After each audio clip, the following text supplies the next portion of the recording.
All right, so let's start the seminar today. It is my pleasure to introduce you to Olivier Guedon from Paris, from Université Gustav Eiffel, who is going to talk about the variance conjecture on the Schatten peoples.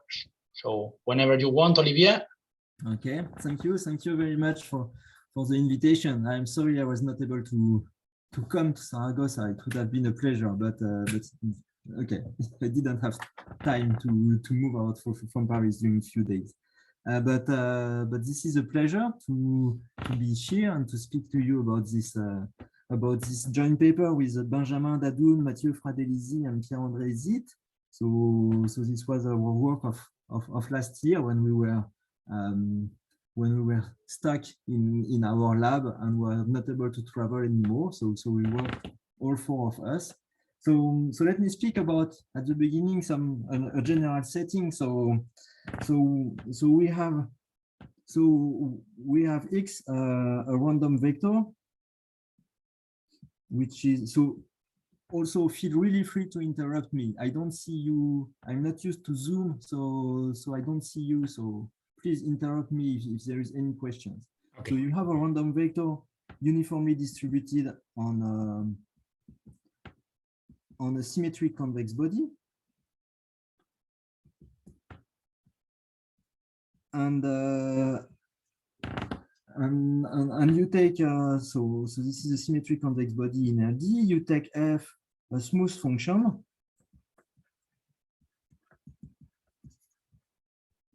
and you asked for first for a Poincaré inequality that is satisfied by your random vector. So such type of Poincaré inequality. And so the variance of f of x is controlled by a certain norm of the inertia matrix. I will explain this slightly later with average of the gradient f of x. So this is so you ask for a kind of Poincaré inequality, and this conjecture. So this inequality being true with a universal constant C here that does not depend on anything, on D, on the convex body, on the function, on nothing. This is the conjecture which is known as the conjecture of Kanan, Lovász,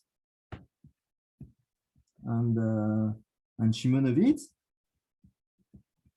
And if you specialize to the case f of x being the Euclidean norm of x squared, then you get an inequality which is the variance of the Euclidean norm squared has to be controlled by this same quantity here times here you have the gradient of f. The gradient of Euclidean norm square is exactly Euclidean norm again.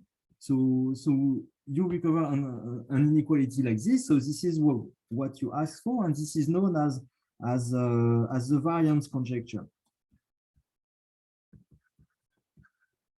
Okay, so these two conjectures have been studied a lot. I will make a short history after about this. So mainly these questions are reasonably known now in synthetic geometric analysis and the study of convex bodies. And so naturally here you see when you study the variance of Euclidean norm square, in fact you have other related quantities that appear in this subject. So maybe the first one, maybe I will rewrite what is exactly the variance of the Euclidean norm square. It is nothing else than the average of the force moment of the Euclidean norm minus the square of the secant moment. Okay, so this is the variance, and it is natural. I mean, maybe I present the thing in the reverse order, but it was studied a lot in this term. So we introduce the Q inertia moments associated to your convex body. So you will call it, I like to call it IQ of K to be the LQ norm LQ norm in terms of average of the Euclidean norm of X, okay, and that you divide by the volume of K to power 1 over D. So where X, as I said, is uniformly distributed on the convex body K, and K is a symmetric convex body in D. Okay, so what is nice with this quantity is that IQ is invariant under homothétie, and so you can blow up your convex body by a certain multiple. You do not change the quantity IQ, and it was introduced because a quantity that was studied a lot in geometry of convex body is the quantity I2 exactly, and I2, it is known, it is not difficult to show that it is minimized when K is said to be in isotropic position, and this is exactly the purpose of the study of the isotropic constant of the convex body, which is known to be LK, which is so when you change the position of your convex body, so you keep its volume, and you change position with the position of with the T, which is of determinant 1, and you study. So this quantity, I rewrite exactly the same 1 over volume of K to the 1 over D. This average of Euclidean norm squared to the 1 over Q, which is something like this. But now I change the position by writing T of X, Euclidean norm T of X squared. So this 1/2. And the good normalization in this study naturally is 1 over square root the dimension, D. Okay, and what I said that K is in isotropic position, it means that the covariance matrix, which is a matrix defined by its coefficient sigma ij, which be the inertia matrix of the convex body. Okay, and it is said to be in isotropic position when the covariance matrix is the identity, or as I said, because it is invariant under homothétie, you can take any multiple of the identity. So there is various choices of this, but now reasonably it is sigma ij is chosen to be identity, and then when you study LK, you study the volume of its convex body. This is the relations that are there. Okay, so maybe a short history of what is known on this question. So some general recent results. During the last 10 years, a lot of progress have been made, and I will just quote few names and results, but it was intensively studied. But maybe I will start with the name of Eldan in 2013, which made a beautiful paper related the variance conjecture and the Cannon-Lovász-Simonovitz conjecture and how they are related and so on. Then there was also based on the same technique but more deep, a beautiful result of Lee and Vempala in 2017, if I remember well. And then recently there is a paper of Chen in 2021 where he studied the Poincaré inequality, and so this is the result of Chen from 21, tells that the variance of f of x. So if you look at this Poincaré inequality, you have a constant here which still depends on the dimension. Maybe I forgot to say something. I'm going too fast. You should, but maybe you know. I didn't say it. This quantity here, maybe it is a good time to say it. This quantity here, this maximum of expectation of x scalar theta square, if you look at what I had on the previous slide on this matrix sigma here, this quantity is nothing else than the operator norm of sigma. Okay, the operator norm that I will denote by just by norm of sigma. Okay, so this is the norm of the inertia matrix. So what Chen proves is that this inequality holds true with C of D being smaller than a universal constant, say, but this is e to the square root log D times some log factor of D. I don't remember the power here. It's not very important. But what was extremely surprising, it is that this bond is, of course, always smaller than any power of the dimension. And all this conjecture, this Poincaré inequality is the strongest conjecture, and it implies, in a sense, all the others. So this paper, for example, in this paper, it proves that the isotropic constant of a convex body is always a little O of D to any power of epsilon. Okay, so this was very surprising and beautiful. In fact, it goes really in the direction that this hyperplane conjecture is true. And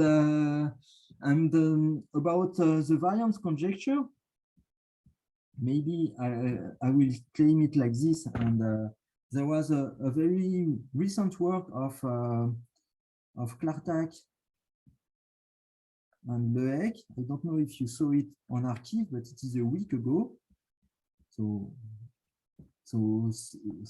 last week they put it on arXiv, and they proved that variance of Euclidean norm square is bounded by so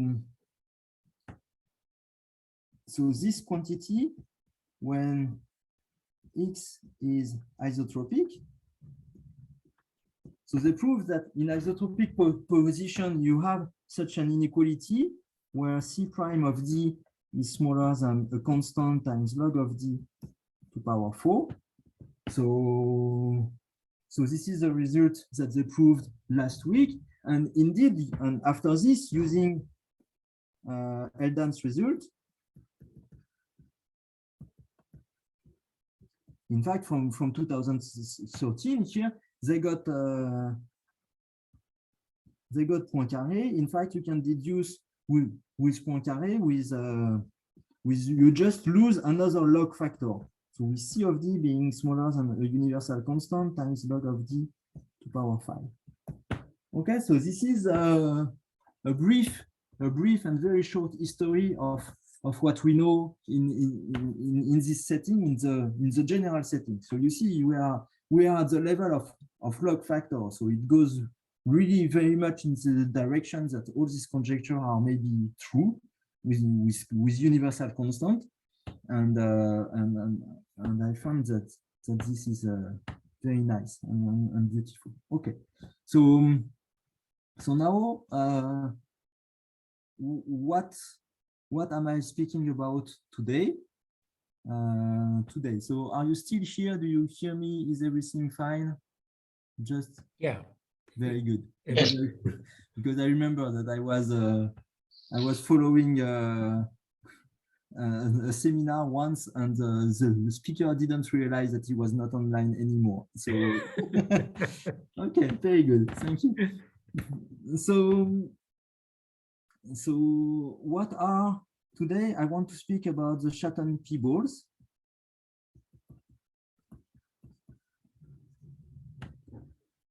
And maybe it is good just to say what they are. So you have your field F can be R or C or the quaternionic numbers.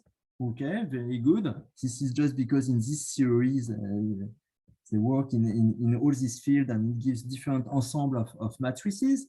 And you look at, so naturally Mn of F is a set of n cross n matrices with values with entries taking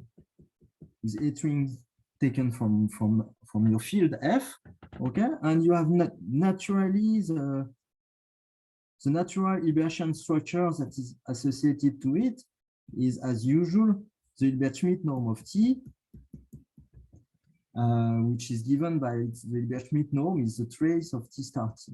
Okay, so so very good. And T star is usually transposed of conjugate of T, even in the quaternionic case. Okay, so when you have a square matrix from Mn of F, you have various way of defining an ensemble. So if you are in Mn of F, you know nothing about the eigenvalues of T and so on, but what you do is the classical thing is that you introduce the singular values of T, which are the eigenvalues of T star T to power 1/2, okay, and you define the P norm of T to be the LP norm, the classical LP norm of the singular values, which is so nothing else than the sum from I equal 1 to n of Si of T to the P to the 1 over P. So here I didn't forget modulus or absolute value because it is T star T to power 1/2, so everything is positive here, is non-negative. So very good, but you can work also in the case of self-adjoint operator, so either symmetric Hermitian or quaternionic Hermitian, and then T as eigenvalues in this situation, and which that you denote lambda 1, lambda n, and of course you can define again the P norm of T to be the sum of the modulus of lambda I of T to the power of P, to 1 over P, and this is the same quantity, of course. So now the convex body that I will study during this talk is it is the unit ball of these norms. So that you define. So I will call this unit ball BE of SPN. So this is the matrices in that I will call E. So this ensemble here. Okay, so this ensemble means whatever I want, either square matrices taking values on F or self-adjoint, Hermitian, so symmetric, Hermitian, symmetric on R, Hermitian or Hermitian on C and H, such that sigma P of T is smaller than 1. Okay, and so now I can describe a few results of our paper.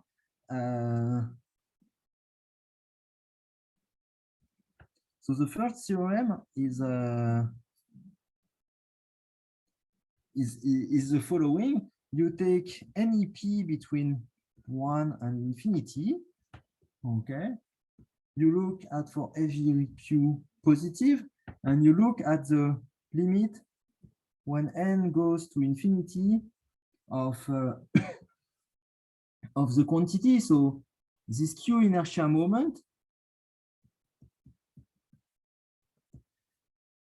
correctly normalized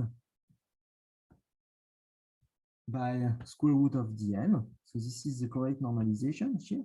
And in fact, when n goes to infinity, you can evaluate precisely the limit.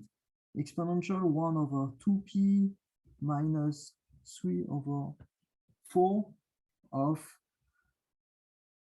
square root p divided by pi p plus 2. Very good.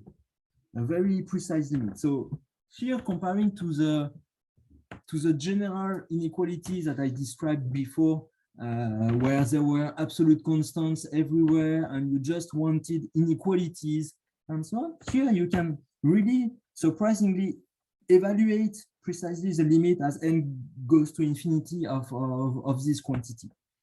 Sorry, excuse me, yes. Olivier, in the denominator is d times n, right? No, good Is question. It is not d times n, it is what I call dn, because what I didn't say before, oops, I made the wrong choice here.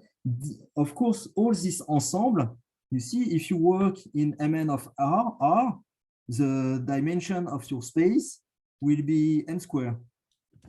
the dimension of the... If you work in the symmetric case, the dimension is n plus 1 divided by 2, n minus 1, sorry. Okay, because when you work in the symmetric case, you just have to decide all the values here, and then the other part is decided by the fact that it is symmetric. Okay. Okay, so the dimension here in this case is n. What do I want to say? N plus 1 or n minus 1? N plus 1 divided by 2. Yes. Okay. So the dimension, it changes. The dimension changes regarding the ensemble. The ensemble, yeah, okay. That you are taking here. Okay. Okay. So this dn here indeed is the dimension of the space E. Okay. dn is the dimension of this ensemble E, and this is seen always as R subspace. Okay, this is the R dimensional subspace. So, for example, if you look at Mn of C, it is 2n squared. Okay. So the good normalization is square root dn. So this is why I wrote at the beginning of my talk, I wrote d for the dimension. Okay. And this is, but the dimension here, it depends on, of course, it depends on n, on the fact that it's square matrix. Okay. Yeah. Okay. Thanks. So now that I have exactly the limit, that I can compute the limit, in fact, the next question, which is, so this one, we were happy about it. This was already something. Of course, it tells that, for example, I2 has to be bounded because the limit when n goes to infinity, it is a precise value. So this means that that for every n, you can bound it. So it gives a proof of the fact that unit ball of SPN have bounded isotropic constant. Sorry, but I will speak about it slightly later. So now, in our second theorem, we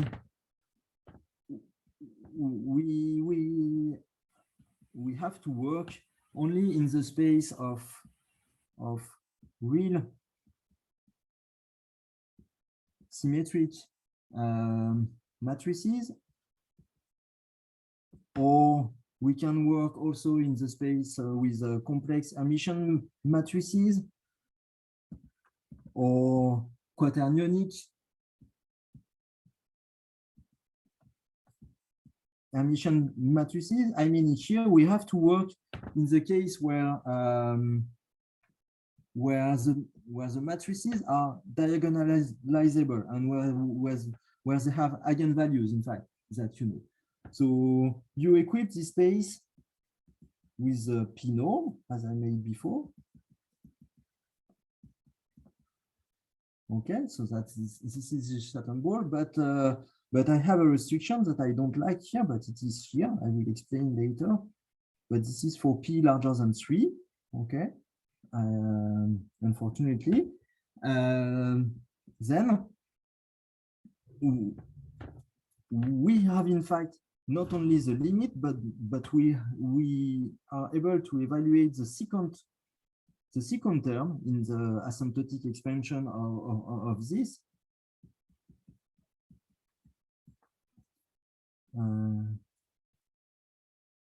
So divided by I2. Okay, and this is equal to 1, of course. The limit when n goes to infinity, or everything goes, you see here the limit, it doesn't depend on q. This is what was expected, but then we are able to evaluate the second term here, and we got this expression, q minus 2, p p minus 2 squared divided by 16 p squared dn, again the dimension, plus little o of 1 over dn.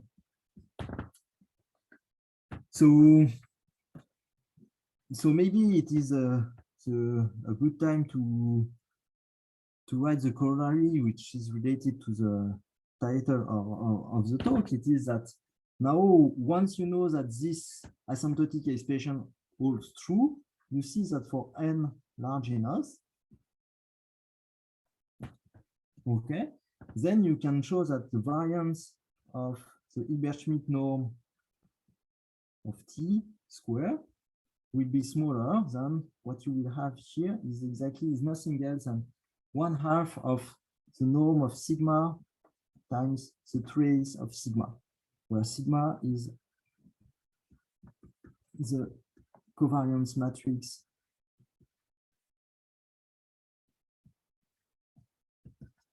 of the unit ball of SPI.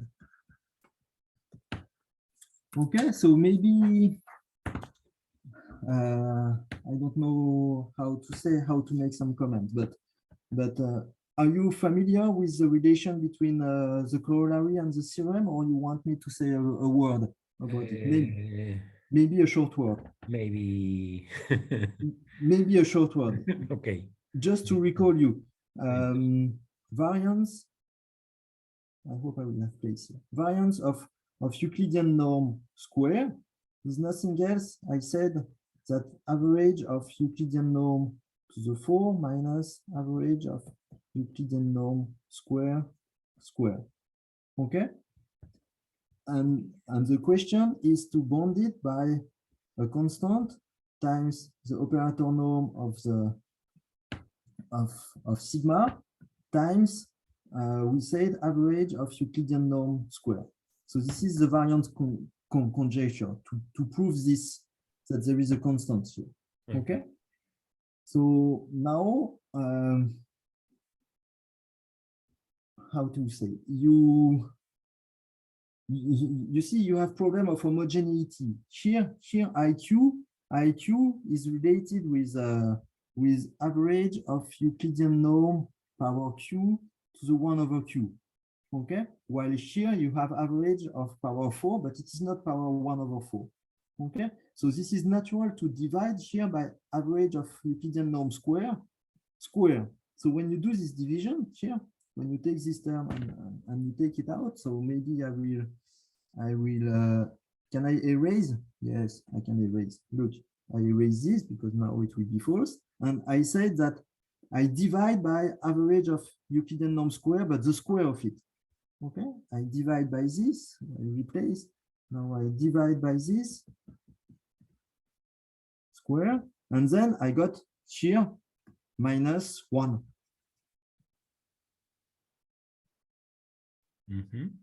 Okay, and this is the question. But now here I answered about something to power 1 over 4. Okay, so you see what says the first theorem. It tells me something about average of power. Say I will write 4 divided by 4 divided by average of Euclidean norm square 1/2 minus 1 is something equal to something like 1 over dn. Okay, so what is this? So that I will not make stupid things. So here I see that to recover this quantity here is nothing else than the power 4 of this quantity here. Okay, so if I raise everything to power 4 in my theorem, what I will get that something is 1 plus, you see, 4 minus 2. So you have 2 times p minus 2 square divided by 16 p square dn plus little o of 1 over dn power 4 minus 1. But this thing is small, so you get here 2. So this is 1 plus 4 times this quantity here. 1 plus 4 times this quantity is 1 plus 8 divided by 16. This makes the 1 over 2 here, p minus 2 squared divided by p squared dn. Okay? Mhm. And but you have just this inequality with the 1 over dn. But of course, if you look at what it means, exactly, this is the second term is exactly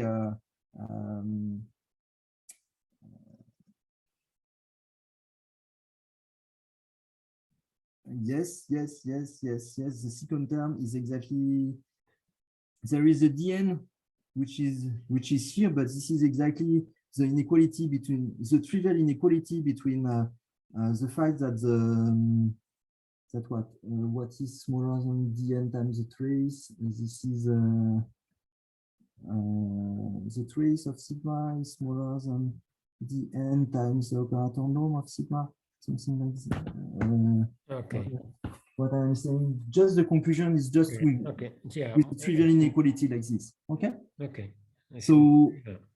so this is really this is the way on how to deduce such a corollary from theorem 2.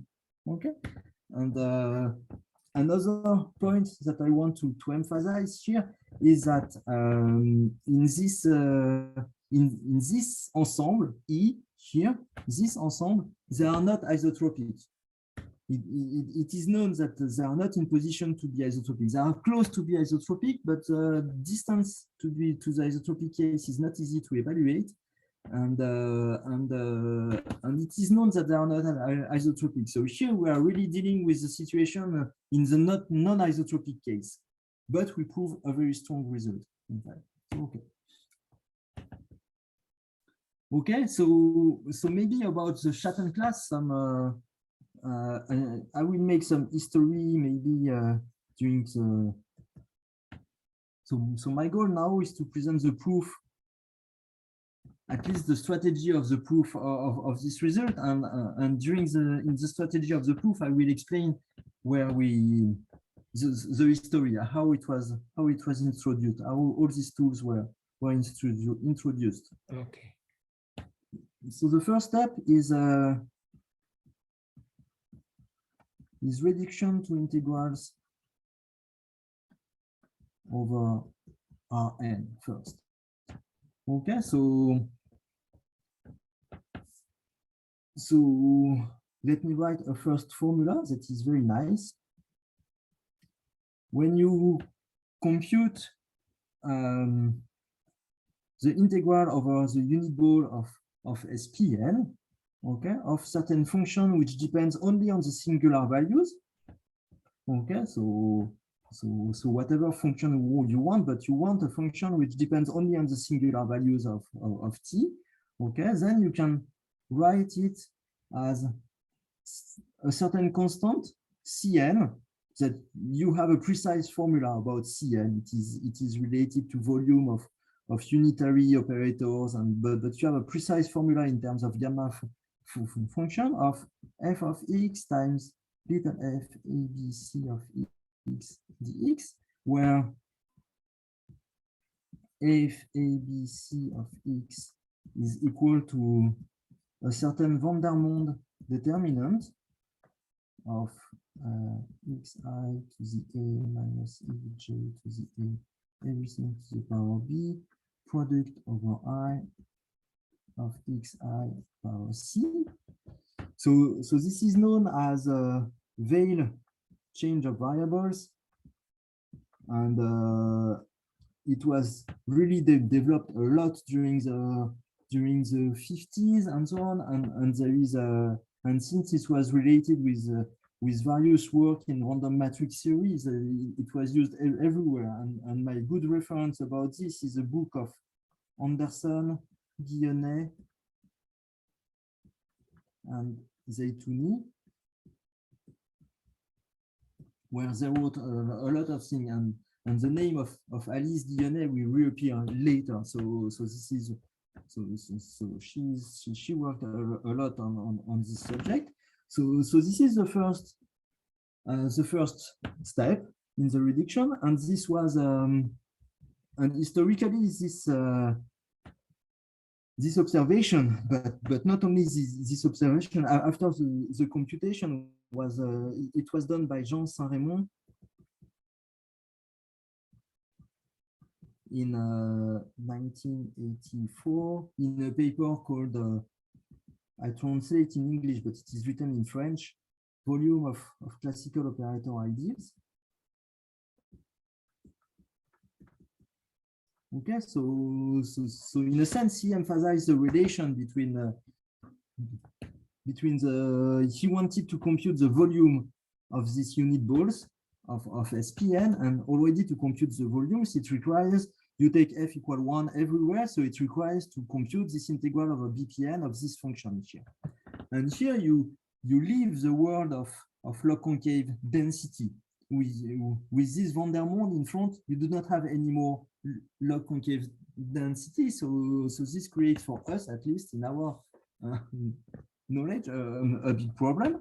And so this was the first step, to compute the volume. And then there was a second step to study the isotropic constant of the unit ball of SPN that was done by Koenig, Meyer, and Pajor. And mainly for me, at least the first step in their computation is the following observation, that if f is a k-homogeneous function, so as we have, for example, we want to study the Hilbert-Schmidt norm to some power. This is exactly sum of L size square to the power q. So very good. So we are exactly in this setting of k-homogeneous function. Then when you look at the integral over BPN of this, you can get a certain gamma function here, which depends on the degree of homogeneity of the function. Okay, times integral over Rn of, you still have your function, you still have FABC of x, but then in the density, you see appear exponential minus sum of xi to the p from 1 to n. Okay, dx. And in a sense, this was a very nice observation.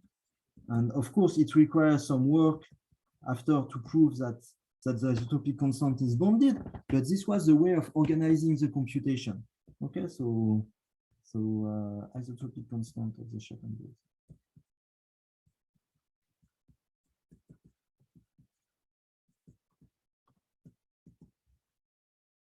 Okay, so this is the first step is this reduction to integrals over Rn. And after this, so there was some work of myself and Pauris based on this computation to study the distribution of the volume of SP balls. Okay, and recently there was some very nice work of Kablushko, Prochnow, and Taylor. So there are several papers between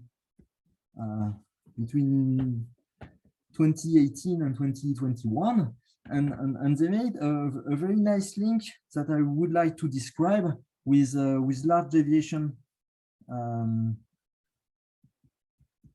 principles. And mainly, I just want to say that they were able to prove asymptotic. So really, when I claim asymptotic, you see, I mean to study the limit when n goes to infinity of the volume, for example, of the unit ball of SPN to the power, of course, 1 over dn. Okay. Or also some limiting result of the eigenvalues and so on. So various things. So what maybe was not realized 10 years ago in my work with Grigoris and in the work of Koenig, Meyer, and Pajor and so on, is that in fact the good point of view